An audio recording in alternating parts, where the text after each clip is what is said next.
Un túnel, hormigón, asfalto y luz artificial. El tipo de escenario que atraviesas 100 veces sin pensar en él. Es domingo, son las 11 y algo de la mañana del 25 de julio de 2021. Pleno verano, plena pandemia. Y en el interior del bypass sur de la M30 de Madrid, un Audi A1 circula a velocidad normal en su carril, sin prisa. Dentro de ese coche suena música. El conductor acaba de llamar a su mujer para decirle que ya sale, que en un rato está en casa. Ella está embarazada. Tienen un bebé de 11 meses. Es domingo y la familia entera espera. Lo que ese hombre no sabe, lo que no puede saber, es que en ese momento a sus espaldas, dos vehículos se aproximan a más de 170 kilómetros por hora. No vienen de una pista de carreras, vienen de la misma carretera de Madrid, del mismo túnel que él, y no van a frenar. Lo que ocurre en los siguientes 3 minutos, según la tesis de la Fiscalía, no es un accidente de tráfico, es un homicidio. Este es el caso de Juan Alfredo López. Hola, soy César y bienvenidos a un nuevo videopodcast de Así Matan. Si es la primera vez que estás aquí, este canal se dedica a analizar casos de crimen real con rigor documental y sin morbo gratuito. Si llevas tiempo con nosotros, ya sabes lo que viene. Suscríbete si aún no lo has hecho, dale a like si el contenido te parece valioso y activa la campanita. Y si quieres ir más allá, tienes también disponible la membresía del canal. Y antes de empezar, dos cosas muy rápidas. La primera, como ya os dije en el anterior vídeo, Así Matan está nominado al Premio del Público de los Podcast Days 2026 y podéis votar hasta el 15 de mayo. El enlace está en la descripción. Si este proyecto os parece que merece estar ahí, vuestro voto cuenta. Y la segunda, a partir de ahora me veréis vestido con ropa de Polo Club, que es la marca con la que estoy colaborando. Lo que llevo puesto hoy es de ellos. Dicho esto, apagad las luces, acomodaos, porque lo que vais a escuchar hoy no es el argumento de ninguna película de acción. Ocurrió un domingo por la mañana en una de las carreteras más transitadas de España, a plena luz del día. Y el hombre que murió no hacía nada más que volver a casa.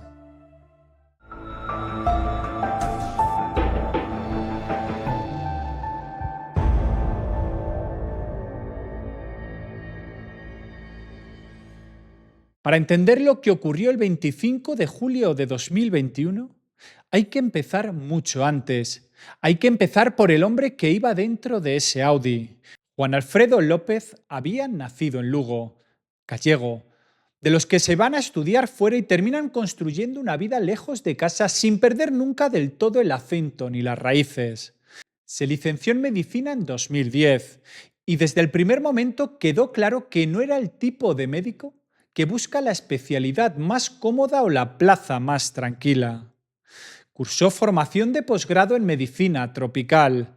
Realizó prácticas en un hospital de Etiopía. Eso no es un dato menor en una biografía. Ir a trabajar a un hospital en África siendo un médico joven, recién formado, en un sistema sanitario con recursos limitadísimos, dice algo muy concreto sobre el carácter de una persona. Dice que tiene curiosidad, que tiene vocación real, que no eligió la medicina como quien elige un oficio estable, sino como quien elige una forma de estar en el mundo. Volvió a España, se especializó en medicina interna y terminó orientando su carrera hacia las urgencias. Sus intereses clínicos eran las enfermedades autoinmunes, las sistémicas, las infecciosas. Patologías que exigen humildad intelectual porque cambian, se disfrazan, te engañan si bajas la guardia. Hablaba 4 idiomas. No lo menciono como dato de catálogo, lo menciono porque dice algo de cómo era ese hombre, de la forma en que se había movido por el mundo antes de echar raíces en Madrid. En Madrid conoció a Laura Pineda, también médica, ginecóloga en la Fundación Jiménez Díaz, el mismo hospital donde trabajaba él. Se casaron, tuvieron un hijo y en el verano de 2021 Laura estaba embarazada de su segundo bebé. Esa es la fotografía familiar en el momento en que todo se rompe. Un niño de 11 meses, un embarazo en curso. Dos médicos trabajando codo a codo durante una pandemia que no daba tregua. Porque hay que hablar de la pandemia. Julio de 2021. No era el julio de antes. España estaba en plena quinta ola de COVID. Los hospitales llevaban más de un año al límite. Los sanitarios acumulaban turnos dobles, guardias interminables, el peso de decisiones que en condiciones normales nadie debería tomar solo. Y Juan Alfredo López estaba en primera línea desde el principio. Era, de hecho, uno de los primeros sanitarios vacunados en la Fundación Jiménez Díaz. Esa imagen, un médico joven recibiendo la vacuna en los primeros días de la campaña, circuló entonces como símbolo de esperanza. Años después, durante el juicio, esa misma imagen volvió a aparecer en los medios, ya no como símbolo de esperanza, como retrato de un hombre al que la vida le fue arrebatada en un túnel. Aquel domingo 25 de julio, Juan Alfredo no tenía turno asignado, no tenía obligación de ir al hospital ese día. Era su día libre. Podría haberse quedado en casa. Pero había pacientes con COVID que necesitaban ser valorados y él consideró que debía estar allí. Fue voluntariamente, sin que nadie se lo pidiera, sin cargo extra. Terminó su jornada a media mañana, salió del hospital. A las 11:08 llamó a Laura para decirle que ya salía, que en un rato estaba en casa. Laura Pineda recordaría esa llamada durante el juicio. 5 años después, con la voz contenida de quien ha aprendido a sobrevivir al dolor pero no a borrarlo. Recordaría también la mañana de ese domingo. Se había dormido, escuchó un portazo y no le volvió a ver. Esa llamada a las 11:08 fue lo último. Juan Alfredo subió a su Audi A1 y entró en la M30. Para los que vivís en Madrid, la M30 no necesita presentación. Para los que no, imaginad una autopista urbana que rodea el corazón de la ciudad, soterrada en gran parte de su trazado, con túneles largos y bien iluminados, con cámaras de vigilancia y límites de velocidad estrictos. Es la infraestructura viaria más transitada de España.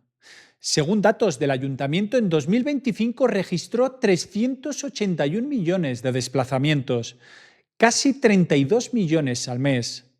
El tramo donde ocurrió todo se llama Bypass Sur. Fue construido precisamente para mejorar la seguridad en uno de los arcos históricamente más conflictivos de la circunvalación. Una infraestructura diseñada para reducir accidentes. El límite de velocidad en ese túnel es de 70 km/h. Ese dato, 70 km/h, es el fondo sobre el que hay que leer todo lo que viene a continuación, porque lo que los peritos establecieron es que, en el momento del impacto, los dos vehículos implicados en la carrera circulaban, según la reconstrucción pericial, a 177 km/h, más del doble del límite, en un túnel cerrado, un domingo de verano, con otros coches alrededor. A esa velocidad, la energía cinética que se libera en un impacto no se dobla respecto a 70 km/h, se multiplica por más de 6. Lo que eso significa en términos de consecuencias sobre un cuerpo humano no necesita más explicación. Francisco conducía un BMW negro. Rafael conducía un Fiat Punto negro. No se conocían. No había historia previa entre ellos, ningún conflicto personal, ninguna razón para que sus caminos se cruzaran de la forma en que se cruzaron. Eran dos desconocidos en el mismo tramo de carretera el mismo domingo por la mañana. Pero los dos llegaron a ese momento cargando con un historial que el sistema ya conocía. Rafael, el conductor del Fiat Punto, acumulaba, según la acusación, 5 sentencias condenatorias por conducir sin permiso tras haber perdido la totalidad de los puntos del carné. 5, no una multa. 5 resoluciones judiciales por el mismo patrón de conducta que no habían conseguido modificar su comportamiento ni su relación con el volante. En el momento de los hechos llevaba 2 años sin carné. Aún así, estaba al volante de un Fiat Punto en el bypass sur de la M30 un domingo de julio. El otro procesado, Francisco, contaba con antecedentes por violencia de género. Lo que une a ambos en el relato de aquel domingo no son sus historiales individuales, sino lo que tenían en común en el momento exacto de los hechos. Los dos habían consumido drogas antes de subirse a sus respectivos vehículos.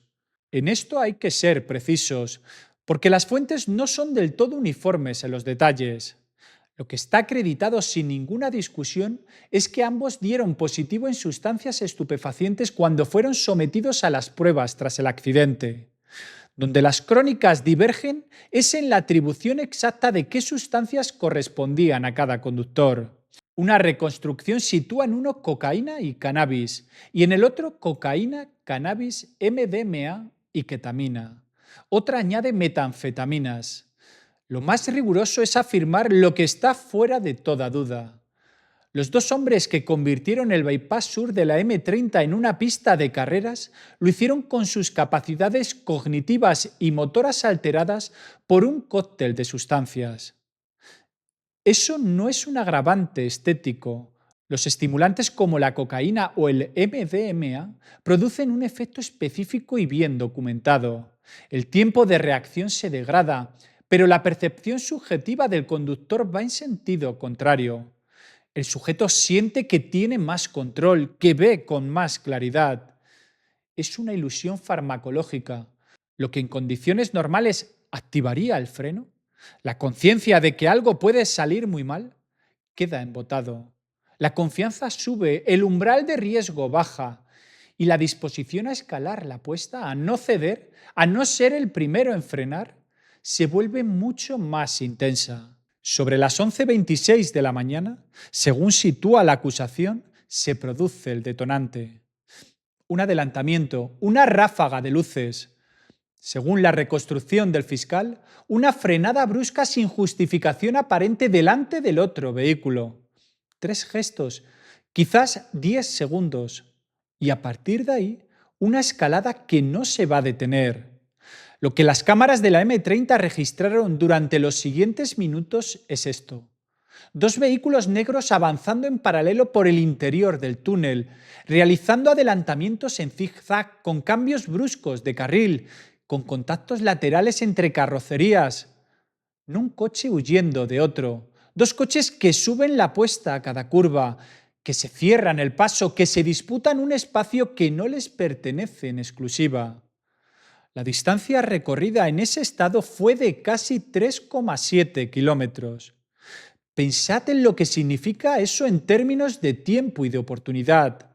A esa velocidad, 3,7 kilómetros se recorren en poco más de un minuto. Un minuto en el que cualquiera de los dos conductores pudo levantar el pie del acelerador, en el que cualquiera de los dos pudo decidir que aquello no valía la pena, en el que cualquiera de los dos pudo recordar que alrededor de ellos circulaban otras personas que no habían elegido estar en medio de esa situación. Ninguno lo hizo. La Fiscalía describe la conducta en su escrito con una frase que quedó registrada en las crónicas del juicio. Conducción con absoluto desprecio por la vida de los demás conductores. No es retórica, es la conclusión que se extrae de ver las imágenes y también de escuchar a quienes estaban allí, porque en el juicio declararon varios testigos presenciales que se encontraban en el túnel en el momento de los hechos. Uno de ellos lo describió sin ambigüedad. Los vehículos iban haciendo carrera y esquivando coches. No era una persecución, dijo. Le dio la impresión de que era una carrera. Iban a 180 kilómetros por hora. Otro testigo recordó el sonido previo al impacto. Empecé a escuchar un ruido como de Fórmula 1, como de carreras. Tras el impacto, el coche se deformó, se arrugaba. Lo tengo grabado en la mente. Según su testimonio, Juan Alfredo logró salir del vehículo tras el choque, aunque estaba herido. Le dijo que se sentara, le dolía la pierna y llamó a emergencias. Frente a esos testimonios, la defensa de Francisco presentó el relato de la exnovia que viajaba como acompañante en el BMW. Su versión fue radicalmente distinta y merece ser expuesta con detalle, porque es el principal argumento de esa defensa. Según ella, aquella mañana habían salido de un hotel con normalidad. Al entrar en el túnel se encontraron con un vehículo más lento. Francisco dio largas para que se apartara. Le adelantaron. Pero entonces el otro coche empezó a venir detrás. Les seguía, se ponía a su lado y giraba el volante hacia ellos para provocar el choque. Les miraba con cara de loco y llegó a lanzarles un objeto por la ventana. Ella gritaba a Francisco que acelerara. Pensaba que les iba a matar. En un momento de su declaración, la testigo perdió la compostura y se dirigió al jurado a gritos. Nos quería matar. Ese testimonio contradice frontalmente la versión de los otros testigos y la lectura de las cámaras. Pero es lo que el jurado tendría que haber valorado. No solo las imágenes y la pericial técnica, sino también la experiencia vivida desde dentro de uno de esos coches, con todo el miedo y la adrenalina que eso implica. La verdad judicial raramente es simple. En un momento del recorrido, los dos vehículos se encontraron con tráfico que circulaba a velocidad reglamentaria. Coches normales en sus carriles sin ninguna posibilidad de anticipar lo que se les venía encima. El Fiat Punto, según la reconstrucción pericial, tenía el paso cortado por el BMW y no pudo frenar a tiempo. Impactó contra la parte trasera del Audi A1 de Juan Alfredo López en torno a las 11:29, a la altura del kilómetro 11 del túnel. La peritación posterior establece que en ese momento los vehículos circulaban a 177 kilómetros por hora. El choque desencadenó una colisión en cadena. Otro conductor resultó herido con lesiones cervicales. El Audi de Juan quedó destrozado. En el lugar había un testigo, se llamaba Adolfo, salió de su propio coche, se acercó al vehículo siniestrado y se encontró con algo que quienes cubrieron el juicio no han olvidado. Dentro del Audi, con el motor aún en marcha, seguía sonando la música. Adolfo apagó el coche y llamó al 112. Juan Alfredo López fue trasladado en ambulancia al hospital 12 de octubre. Los sanitarios consiguieron sacarle de una parada cardiorrespiratoria durante el trayecto. Su estado era crítico. El conductor del Fiat Punto permanecía en el lugar, aturdido, con lesiones leves. El conductor del BMW no estaba. Francisco se marchó del lugar del accidente sin auxiliar a ninguno de los heridos, sin llamar a emergencias, sin esperar a la policía. Horas después telefonea. Dice que es testigo, que estaba allí por casualidad, que vio lo que pasó. La policía le cita a las 4 de la tarde, comparece a las 6. Cuando se sienta frente a los investigadores, su estado todavía evidencia el consumo de sustancias y su relato no encaja con lo que muestran las cámaras. En cuestión de horas pasa de testigo a investigado. Mientras eso ocurre, en una sala de la comisaría, Laura Pineda estaba buscando a su marido. No sabía lo que había pasado en el túnel. Llamó a un hospital, a otro, hasta que llamó al 12 de octubre. Le dijeron que había sufrido un accidente de alto impacto. Pensaba que estaba vivo. Pudo entrar al box y Juan Alfredo murió en sus brazos. Su mundo, dijo ante el jurado, se hizo añicos. Juan Alfredo López murió en el hospital 12 de octubre. Tenía 38 años, médico internista, padre, marido. 17 días antes del accidente, el 8 de julio, Juan Alfredo y Laura habían recibido la noticia de que esperaban su segundo hijo. 17 días, apenas 2 semanas y media desde que celebraron ese momento hasta que ella entró en un box del 12 de octubre y lo vio morir en sus brazos. Su segundo hijo nació semanas después del accidente. Nunca llegó a conocer a su padre. El hijo mayor, que aquel julio tenía 11 meses, perdió la sonrisa el día del siniestro. Laura declaró durante el juicio que en ocasiones le pregunta por qué su papá no está. Laura añadió una frase que quedó suspendida en el aire de la sala. Saben que su padre les adoraba. También declararon los padres de Juan Alfredo. Relataron lo que ha supuesto perder, en sus palabras, a la persona más importante de sus vidas. El padre dijo algo que no necesita ningún comentario adicional. No hay dinero que pague esta muerte. El retrato que dejaron quienes le conocieron es unánime. Un hombre humilde, generoso, que no hablaba de sí mismo, que hacía las cosas sin necesitar que nadie lo viera. Alguien que eligió ir al hospital ese domingo sin que nadie se lo pidiera. Esa dimensión no está aquí para construir un mártir. Está para colocar el caso en sus coordenadas morales reales. Un hombre que dedicó su día libre a cuidar de otros, murió porque otros decidieron que la carretera era suya. La investigación técnica del caso recayó en agentes de la Policía Municipal de Madrid especializados en siniestros viales. El escenario tenía una ventaja y un problema al mismo tiempo. La ventaja: el bypass sur está cubierto por un sistema de cámaras de vigilancia que registra de forma continua lo que ocurre en el interior de los túneles. Esas cámaras grabaron los adelantamientos, los zigzag, los dos vehículos en paralelo durante casi 4 kilómetros y el momento del impacto. No era una grabación perfecta ni continua desde todos los ángulos, pero era suficiente para establecer una secuencia clara de lo que había ocurrido. ¿El problema? Las cámaras de la M30 no son radares homologados, no miden la velocidad directamente. La imagen que capturan tiene distorsión de perspectiva y la distancia entre cámaras no siempre permite calcular la velocidad con precisión de un instrumento de medición certificado. Ese límite técnico iba a convertirse meses después en uno de los frentes de batalla del juicio. Para resolver ese problema en la fase de investigación, los agentes recurrieron al software PC Crash, una herramienta de simulación ampliamente utilizada en peritaciones viales en toda Europa. Permite reconstruir trayectorias y velocidades a partir de datos físicos, las huellas de frenada, los daños en las carrocerías, la posición final de los vehículos y los restos, el punto exacto de impacto. En este caso, la huella de frenada medía 44 metros. 44 metros de asfalto marcado. El rastro físico visible e indiscutible del intento de detener un coche que viajaba a velocidad extrema. Ese dato no procede de ningún software. Es una medición directa sobre el asfalto, con cinta métrica, en el lugar del siniestro. A partir de ahí, los peritos realizaron 3 estimaciones independientes de velocidad con metodologías distintas dentro del mismo entorno de simulación. Las 3 arrojaron resultados coherentes entre sí, todas apuntando al mismo rango, entre 170 y 177 km por hora en el momento del impacto. Los investigadores defendieron esa coherencia interna como uno de los argumentos centrales de la fiabilidad de su trabajo.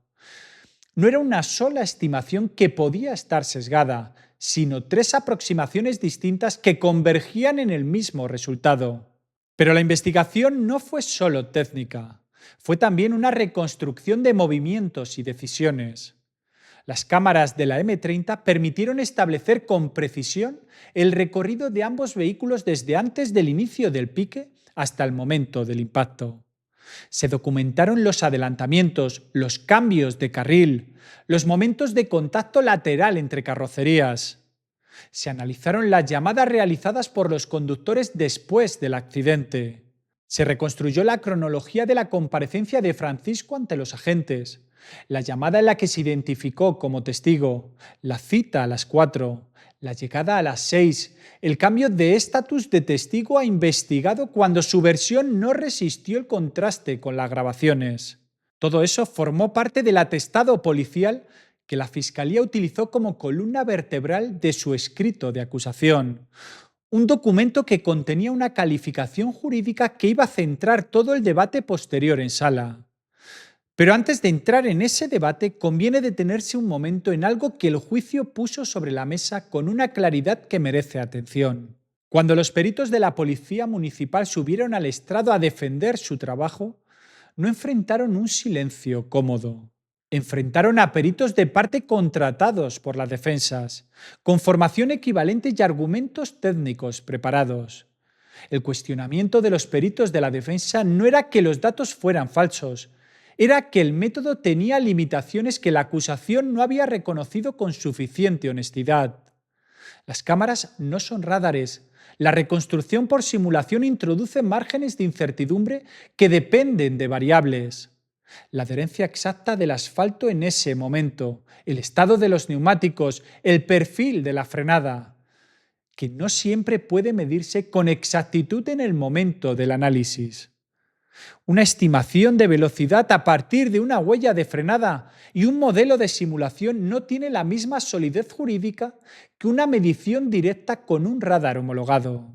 Eso es un hecho técnico, no una maniobra de distracción. Los peritos de la acusación respondieron que esas limitaciones son inherentes a cualquier reconstrucción de accidente, que el software PC Crash está validado y es ampliamente reconocido en los tribunales europeos, y que la coherencia entre sus tres estimaciones independientes reducía el margen de error a niveles no determinantes para el resultado final. Este choque entre pericial pública y pericial de parte ilustra algo importante sobre cómo funciona la verdad judicial. No es la verdad de los hechos. Es la verdad que puede demostrarse con las herramientas que el sistema admite, dentro de las garantías procesales que protegen también a los acusados.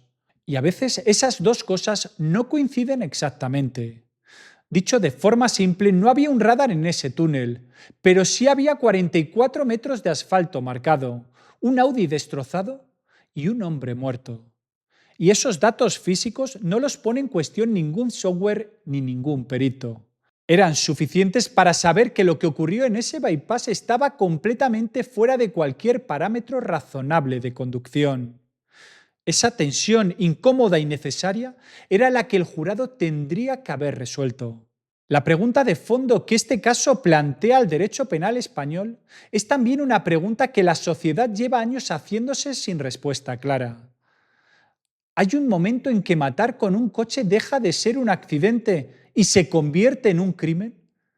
La respuesta del sistema jurídico pasa por una distinción que vale la pena entender bien, porque es el eje sobre el que gira todo el proceso y porque afecta directamente a lo que la familia de Juan Alfredo podía esperar de él. El Código Penal distingue entre el homicidio por imprudencia grave, una conducta negligente que causa la muerte sin que el autor haya querido ese resultado ni lo haya asumido, y el homicidio doloso, que requiere que el autor haya querido matar o que haya asumido la posibilidad de hacerlo como consecuencia probable de su conducta. La diferencia en términos de pena es sustancial. El homicidio imprudente puede llevar a condenas de 1 a 4 años. El doloso puede alcanzar los 15. Pero la diferencia en términos morales lo es aún más. No es lo mismo que el Estado diga que alguien murió por negligencia que decir que alguien murió porque otros asumieron conscientemente la posibilidad de matarle y siguieron adelante. Dentro del homicidio doloso existe una figura especialmente relevante para casos como este: el dolo eventual. No exige que el conductor quiera matar, exige algo diferente: que se haya representado seriamente que su conducta podía causar la muerte de alguien y que pese a esa representación haya seguido adelante. Que haya dicho en algún lugar de su conciencia, de forma implícita, puede pasar y continúo de todas formas. Es una distinción que puede parecer sutil desde fuera, pero que los juristas llevan décadas discutiendo con precisión quirúrgica. Y se entiende mejor con ejemplos concretos aplicados a este caso.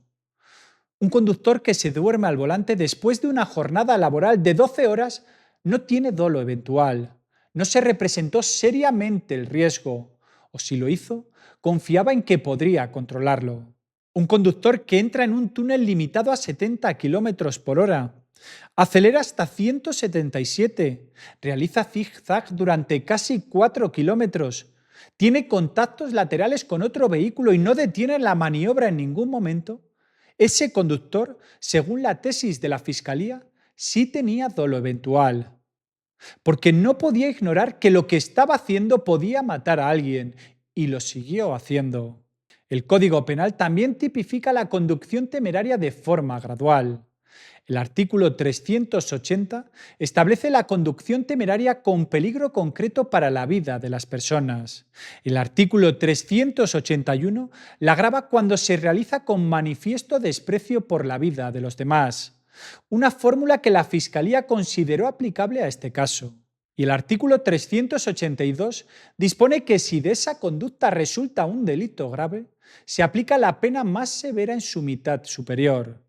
La estructura legal, por tanto, ya contemplaba la posibilidad de que una conducción extremadamente temeraria que causa una muerte sea tratada con la máxima severidad. La pregunta era si los hechos de la M30 alcanzaban ese umbral.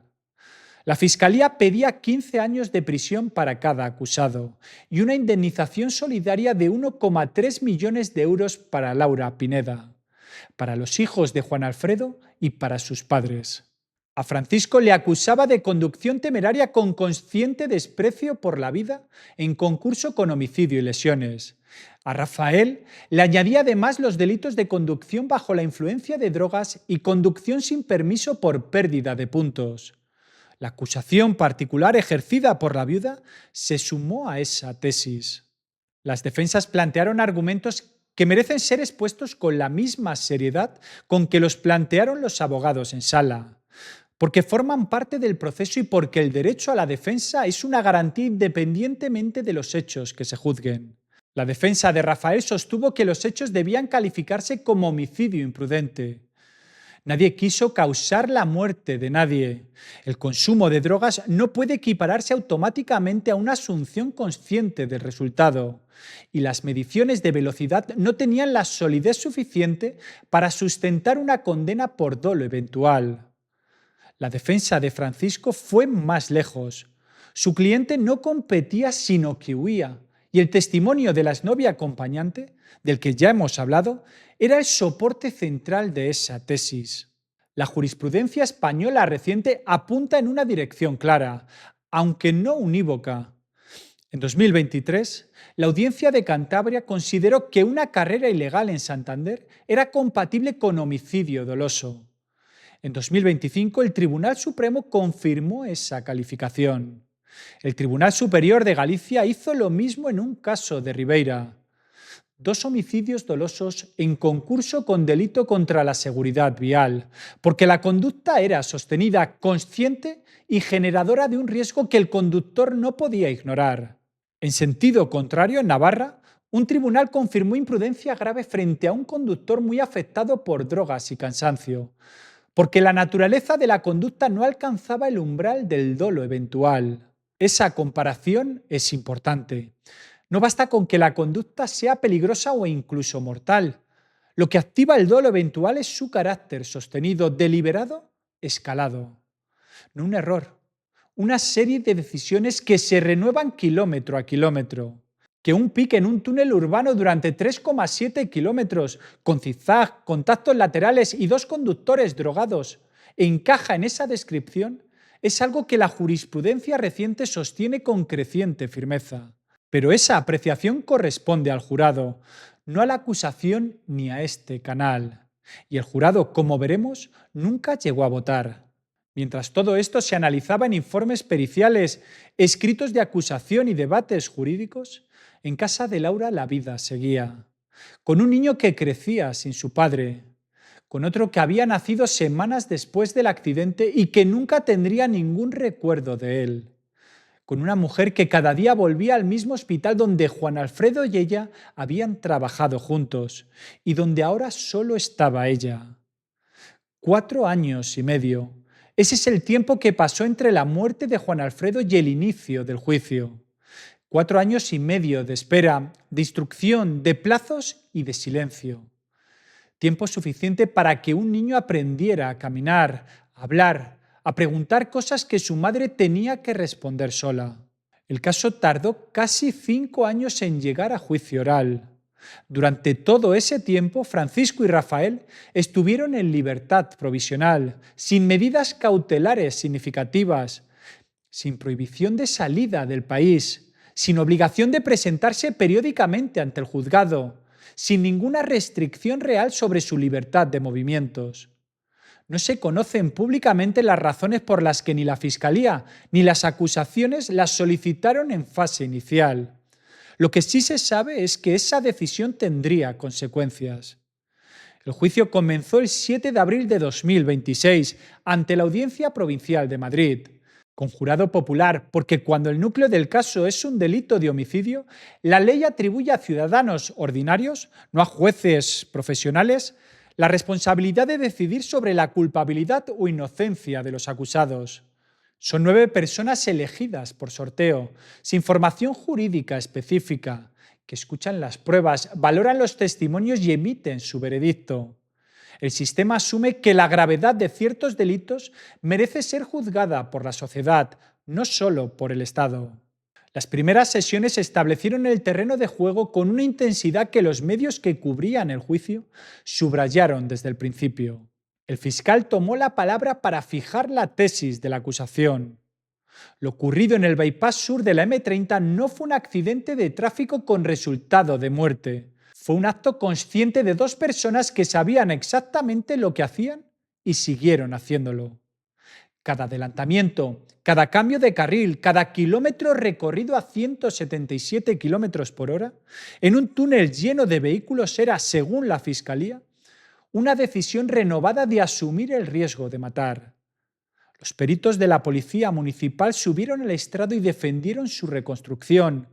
Explicaron la metodología de PC Cracks, la coherencia entre sus 3 estimaciones de velocidad, el valor de la huella de frenada como dato físico independiente de cualquier modelo de simulación.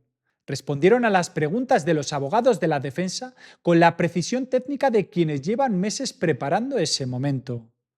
Los abogados de la defensa presionaron sobre los márgenes de la incertidumbre del método, sobre la diferencia entre una estimación y una medición, sobre lo que el software puede y no puede garantizar.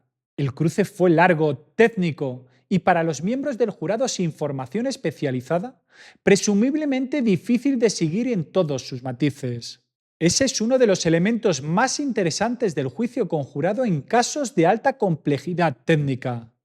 Los 9 ciudadanos que tienen que tomar la decisión final no son ingenieros ni físicos ni juristas. Son personas que escuchan a expertos discrepar con argumentos igualmente sólidos y que tienen que decidir a quién creer y por qué. La función del juicio no es solo establecer los hechos, es también traducirlos a un lenguaje que la sociedad pueda valorar y sobre el que pueda pronunciarse. Las sesiones siguientes avanzaron con la cadencia propia de un proceso largo. Las defensas presentaron sus propios peritos, se incorporaron al debate los antecedentes de los acusados, las pruebas toxicológicas, las llamadas realizadas después del accidente. Se escuchó a los testigos, entre ellos a Adolfo, el hombre que se detuvo en el lugar del impacto, apagó el motor del Audi de Juan Alfredo y llamó al 112. Su testimonio fue uno de los más potentes del proceso. No porque aportara datos técnicos, sino porque era el relato de alguien que había estado allí, que había visto lo que quedaba después del choque, que había apagado la música que seguía sonando dentro de un coche destrozado. Y entonces llegó el momento más difícil del proceso. Laura Pineda declaró como acusación particular. Visiblemente emocionada, pero contenida en sus palabras, narró ante el jurado lo que ya conocemos. El portazo de aquella mañana, las llamadas desesperadas a hospitales, el box del 12 de octubre, los niños que crecen sin padre. Habló también de lo que supone seguir ejerciendo la medicina en el mismo hospital donde Juan Alfredo y ella trabajaron juntos. De tener que honrar quién era él desde el único lugar desde el que ahora puede hacerlo. Seguir adelante. La sala escuchó en silencio. El juicio continuó. Las periciales estaban prácticamente concluidas. El peso de la prueba estaba sobre la mesa. Y el 15 de abril de 2026 estaba señalado para las declaraciones de los propios acusados el momento en que cada uno tendría que sentarse frente al jurado y dar su versión de los hechos.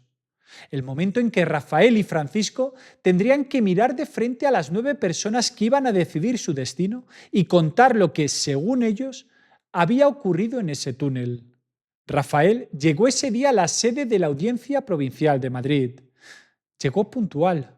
Se presentó ante los periodistas que esperaban en la entrada del edificio y dijo algo que no era lo más esperado en ese momento, que quería declarar, que quería mirar al jurado y dar su versión y que quería pedir perdón a la familia de Juan Alfredo López.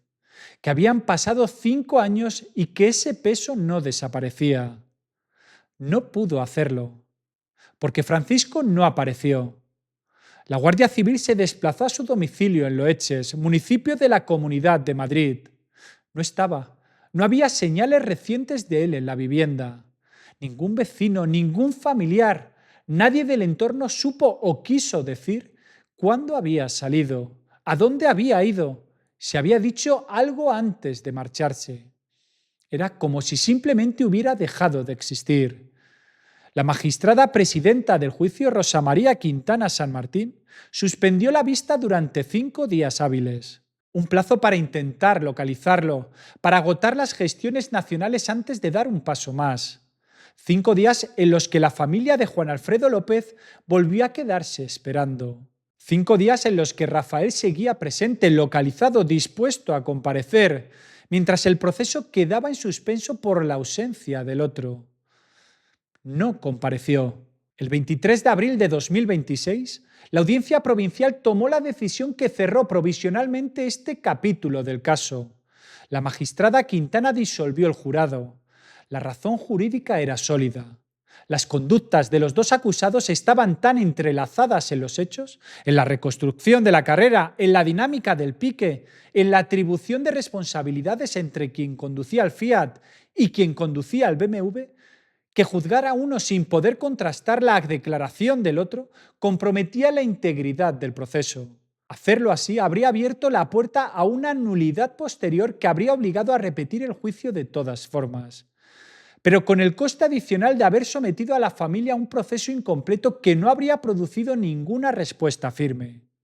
Disolver el jurado era la única opción que preservaba las garantías del proceso, y también la que más daño causaba a quien menos lo merecía. Se dictó primero una orden de busca y captura nacional. Al mantenerse la desaparición durante días, la orden se amplió al ámbito internacional.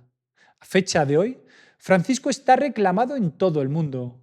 No se sabe dónde está. No se sabe si la fuga fue una decisión tomada en el último momento, cuando la presión de tener que sentarse frente al jurado se volvió insoportable, o si fue algo planificado con antelación, con tiempo suficiente para preparar una desaparición organizada.